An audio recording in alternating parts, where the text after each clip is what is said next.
پاکستان کو محدود کر دیا گیا ان میزائل تک کہ جن کی رینج صرف ہندوستان اور بھارت تک محدود رہے اور بین البراعظمی میزائل پاکستان تیار نہ کرے۔ چند دن پہلے امریکی ایوان نمائندگان میں اس حوالے سے ایک خبر، ایک تقریر بھی سامنے آئی جہاں پر امریکی ایوان کے ایک رکن نے اس جانب اشارہ کیا تھا پاکستان اور ایران کا، شمالی کوریا کا، چین کا اور روس کا نام لے کر کہ ان کے پاس بین البراعظمی میزائل ہیں جو کہ امریکہ کو نشانہ بنا سکتے ہیں۔ چند دن پہلے اس قسم کی خبریں بھی آئیں کہ ایران اب تک جو اپنی میزائل ٹیکنالوجی ٹیسٹ کر رہا ہے اور جس طرح سے اسرائیل کو، مشرق وسطیٰ کے اپنے ہمسایہ ممالک کو، بلکہ امریکہ کو جس طرح سے اپنی میزائل ٹیکنالوجی سے سرپرائز کر رہا ہے، یہ معاملہ آگے چل کر امریکہ کے لیے بڑا خطرناک ثابت ہو سکتا ہے۔ شدید پریشانی ہے امریکہ کے ہاں وائٹ ہاؤس میں۔ یہ دیکھا، سوچا اور سمجھا جا رہا ہے کہ کیا ایران کے پاس ایسی میزائل ٹیکنالوجی موجود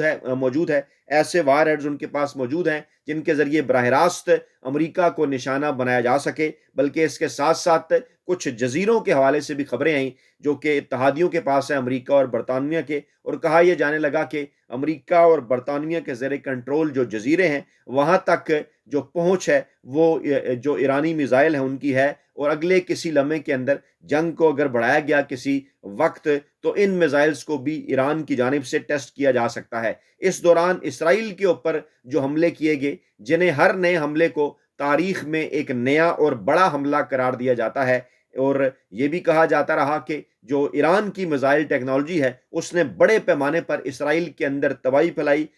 جو میڈیا ہے، جو یورپی میڈیا، امریکی میڈیا، خاص طور پر اسرائیلی میڈیا اس کو اس طرح سے رپورٹ نہیں کر رہا، اور جو جنگ آگے بڑھ رہی ہے اس بات کا اندازہ امریکہ اور اسرائیل کو ہوتا چلا جا رہا ہے کہ ایران ایک لمبی جنگ کے لیے تیار ہے، اور یہ جو مذاکرات کا ڈول ڈالا گیا اس کے پیچھے ڈیفینیٹلی وقت حاصل کرنا تھا۔ اس میں پاکستان کو آگے لایا گیا، پاکستان کو آگے کیا گیا، اور پاکستان کے اوپر کیونکہ سعودی عرب کی جانب سے ایک دباؤ بھی تھا اس جنگ میں شمولیت کے حوالے سے، تو پاکستان نے یہ جب میڈیشن شروع کر دی، فیسیلیٹیشن شروع کر دی مذاکرات کے حوالے سے، تو پاکستان کے پاس بتانے کو، کہنے کو ایک آپشن آ گیا کہ ہم تو اس وقت جنگ بندی کے حوالے سے امریکہ اور ایران کے درمیان کوشش کر رہے ہیں۔ لیکن اسی دوران جب اسرائیلی فورسز نے ایران کے اوپر حملہ کیا جنگ بندی کے اس اعلان کے باوجود، جو کہ پہلے الٹیمیٹم دیا گیا، مہلت دی گئی ایران کو جو ہے وہ چند دنوں کی کہ وہ آبنائے ہرمز کو کھولیں، بصورت دیگر بڑے حملے کیے جائیں گے، لیکن اس دوران ایران کی جانب سے حملے جاری رہے، اور پھر یہ کہا گیا، بین الاقوامی میڈیا نے یہ رپورٹ بھی کیا کہ ایران کی جانب سے اس مرتبہ اس جنگ بندی کے دوران اسرائیل کے اوپر جو وار ہیڈز گرائے گئے، جو بڑے شدید میزائل حملے کیے گئے، وہ تاریخی میزائل حملے ہیں، اور ان سے اسرائیل کو تاریخی نقصان پہنچا۔ اور اس وقت مسئلہ یہ ہے کہ اس قسم کی فوٹیجز اگر سوشل میڈیا پر، یوٹیوب پر آپ کے سامنے رکھی جائیں تو ایک تو جناب ریچ محدود کر دی جاتی ہے، بلکہ اس کے ساتھ ساتھ کچھ دیگر معاملات بھی ہیں، ویڈیو کو روک دیا جاتا ہے اور جناب چیزوں کو آگے نہیں جانے دیا جاتا۔ اس حوالے سے سوشل میڈیا کی کیا پالیسی ہے وہ آپ کے سامنے ہے۔ ان تمام تر معاملات کے اندر جب یہ مذاکرات کے حوالے سے بات ہو رہی تھی تو پھر اس قسم کی خبریں سامنے آئیں کہ ابنائے ہرمز کو کھولنا امریکی تجویز کے اندر شامل ہے، اور انٹرنیشنل ایٹامک انرجی کی طرف سے ایران کی نگرانی بھی اس مجوزہ منصوبے کے اندر شامل ہے کہ ایران اور امریکہ کے درمیان سویلین جوہری تعاون بھی ان تجاویز کے اندر شامل ہے۔ کچھ لوگ اس کا کمپیریٹیو انالیسس کر رہے ہیں۔ غزہ بورڈ آف پیس کا جو مینڈیٹ ہے حماس کو جو ہے وہ ان آرم کرنے کے حوالے سے، وہاں بھی پاکستانی فوج کا نام لیا جاتا رہا۔ خواہش تھی ڈونلڈ ٹرمپ صاحب کی کہ پاکستان اس حوالے سے بھی اپنا کردار ادا کرے۔ غزہ بورڈ آف پیس کا حصہ پاکستانی اسٹیبلشمنٹ اور موجودہ چنتخب حکومت کی خواہش پر پاکستان بنا تو صحیح، لیکن ان تمام تر چیزوں کا مقصد صرف اور صرف یہ تھا کہ کسی نہ کسی طریقے سے اسرائیلی ریاست کو تسلیم کرنے کا ڈول ڈالا جائے۔ یو اے ای جس کو پہلے ہی جناب تسلیم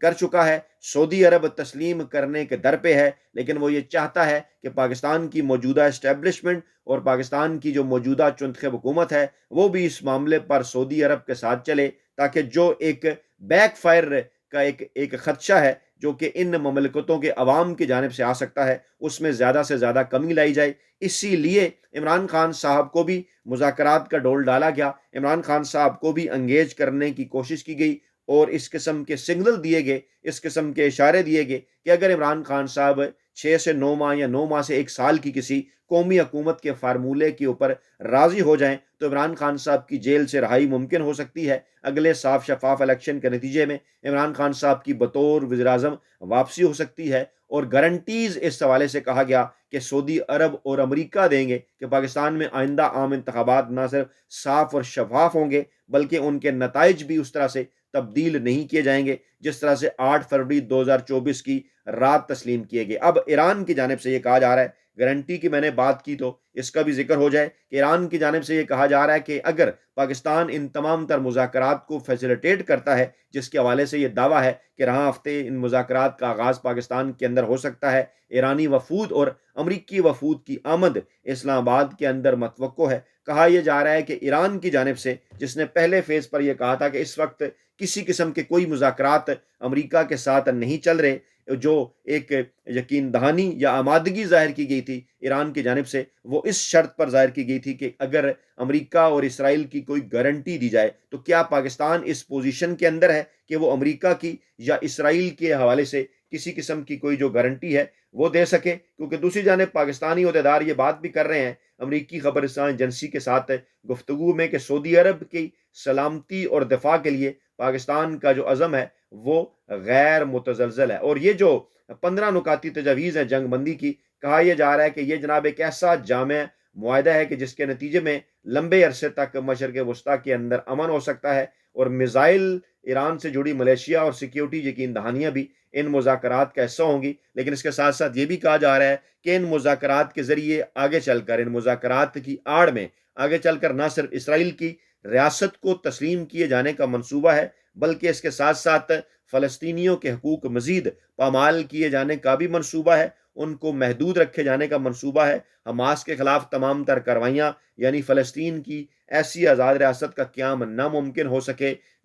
جس کے حوالے سے فلسطینی جو ہیں وہ برسہ برس سے جدوجہد کر رہے ہیں، اور جو کہ فلسطینیوں کی بھی اور بانی پاکستان قائد اعظم محمد علی جناح کی بھی ایک پالیسی تھی قیام پاکستان کے وقت اس پر عمل نہ ہو سکے، جس جانب عمران خان صاحب کو بھی یہ قائل کرنے کی کوشش کی گئی کہ آپ جناب تسلیم کر لیں اسرائیل کو اور اس مطالبے کو چھوڑ دیں جو کہ فلسطین کا ایک برسہ برس سے مطالبہ ہے اپنی آزادانہ ریاست کے حوالے سے۔ لیکن عمران خان صاحب کی جانب سے اس وقت طاقتور اسٹیبلشمنٹ کو انکار کر دیا گیا تھا اور کہا گیا تھا کہ پاکستان کی اسرائیل کے حوالے سے وہی پالیسی رہے گی جو کہ قائد اعظم محمد علی جناح کی تھی۔ اس وقت صورتحال جناب کچھ یوں ہے کہ عمران خان صاحب کے جو صاحبزادے ہیں وہ جناب اقوام متحدہ پہنچے ہیں، اور کہا یہ جا رہا ہے کہ امریکی ایوان نمائندگان کے اندر، برطانوی ایوان نمائندگان کے اندر اور یورپی یونین کے اندر ہونے والی ایکٹیویٹیز کے بعد اب اقوام متحدہ کے اندر اس کو ایک سب سے بڑی ایکٹیویٹی قرار دیا جا رہا ہے۔ اقوام متحدہ کے اجلاس میں عمران خان صاحب کے صاحبزادے قاسم خان نے عمران خان صاحب کے ساتھ جو ہونے والے مظالم ہیں ان کے اوپر بریفنگ دی، جس میں ان کا یہ کہنا تھا کہ ہم اپنے والد کا مقدمہ لڑیں گے۔ 2022 کے بعد ہزاروں سیاسی ورکرز کو انتقام کا نشانہ بنایا جا رہا ہے، اور اقوام متحدہ کے اجلاس میں عمران خان صاحب کے بیٹے قاسم خان نے جب بریفنگ دی تو اسے ایک انٹرنیشنل خبر کے طور پر تمام غیر ملکی میڈیا کے اوپر رپورٹ کیا گیا۔ یہ بھی کہا جا رہا ہے کہ عمران خان صاحب کے بیٹے قاسم خان کے حوالے سے کہ لوگ کہتے ہیں کہ کیا آپ کو اچھا نہیں لگے گا کہ عمران خان ڈیل کر کے انگلینڈ آ جائیں؟ میں جانتا ہوں کہ وہ دیگر سیاسی قیدیوں کو جیل میں چھوڑ کر آئے تو اپنی نظروں میں کھڑے نہیں ہو پائیں گے، ابو اس طرح جی نہیں سکیں گے۔ یعنی انہوں نے واضح کیا کہ عمران خان صاحب کسی صورت کوئی ڈیل جو ہے وہ نہیں کرنا چاہتے۔ عمران خان صاحب کو بارہا اس قسم کی آفرز کی جا چکی کہ وہ لندن چلے جائیں، وہ سعودی عرب چلے جائیں، وہ آسٹریلیا چلے جائیں، ترکی کے حوالے سے بھی بات چیت ہوتی تھی، لیکن عمران خان صاحب کسی بھی ملک کی کوئی جلا وطنی قبول کرنے کے لیے تیار ہیں، نہ ہی وہ بنی گالا یا زمان پار کی نظر بندی قبول کرنے کے لیے تیار ہیں۔ جو کل خبریں آئی تھی کہ عمران خان صاحب نے مشروط رضامندی کا اظہار اسٹیبلشمنٹ کے ساتھ مذاکرات پر کیا ہے، وہ بھی صرف اور صرف اس حوالے سے تھا کہ اگر پاکستان میں صاف اور شفاف الیکشن کے حوالے سے وعدہ کیا جائے، جس کی طرف پہلے عمران خان صاحب فوری طور پر الیکشن کروانے کا کہہ رہے تھے، اب عمران خان صاحب نے مشروط پیشکش یہ کر دی تھی کہ جناب چلیں 6 ماہ کے اندر اگر اس جانب کو بڑھا جائے تو پاکستان تحریک انصاف جو ہے وہ اپنی پالیسی کے اوپر نظر ثانی کر سکتی ہے۔ اطلاعات یہ بھی ہیں کہ وفاقی حکومت نے آج تمام صوبوں کے جو وزراء ہیں ان کو ملکی اور خطے کی صورتحال پر ان کو بریفنگ دینے کے لیے وزراء اعلیٰ کے لیے ایک میٹنگ بلائی تھی، اور تحریک انصاف نے اس بات کا فیصلہ کیا تھا کہ تمام تر ظلم، جبر، فسطائیت اور اختلافات کے باوجود ملک کی خاطر اس میٹنگ میں شرکت کا فیصلہ کیا تھا، لیکن کہا یہ جا رہا ہے کہ کچھ بغیر کوئی وجوہات بتائے یہ میٹنگ ملتوی کر دی گئی ہے۔ یہ جو ہے وہ وزیر اعلیٰ سہیل خان افریدی صاحب کے حوالے سے دعویٰ کیا جا رہا ہے ایک ایسے وقت میں کہ جب اس قسم کی خبریں اور اس قسم کی تصاویر گردش میں جو یہ بتا رہے ہیں کہ شہباز شریف صاحب نے جو ہے وہ ملاقات تو کی ہے لیکن سندھ اور بلوچستان کے وزیر اعلیٰ سے ملاقات کی ہے، اس کے ساتھ ساتھ پیپلز پارٹی کی قیادت سے بھی ملاقات کی ہے۔ اس اہم ترین موقع کے اوپر ایک بار پھر پاکستان تحریک انصاف جو کہ ملک کی بڑی مقبول ترین عوامی سیاسی جماعت ہے اس کو سائیڈ لائن کرنا یقینی طور پر جو موجودہ چنتخب رجیم ہے وہ جناب یہ ثابت کرنے کی کوشش کر رہا ہے کہ اس کے پاس عوامی حمایت موجود ہے، جو کہ بالکل نظر نہیں آ رہی۔ اپنا بہت خیال رکھیے گا، دعاؤں میں یاد رکھیے گا۔ نئی ویڈیو کے ساتھ جلد حاضر ہوں گے۔ اللہ نے کے پاس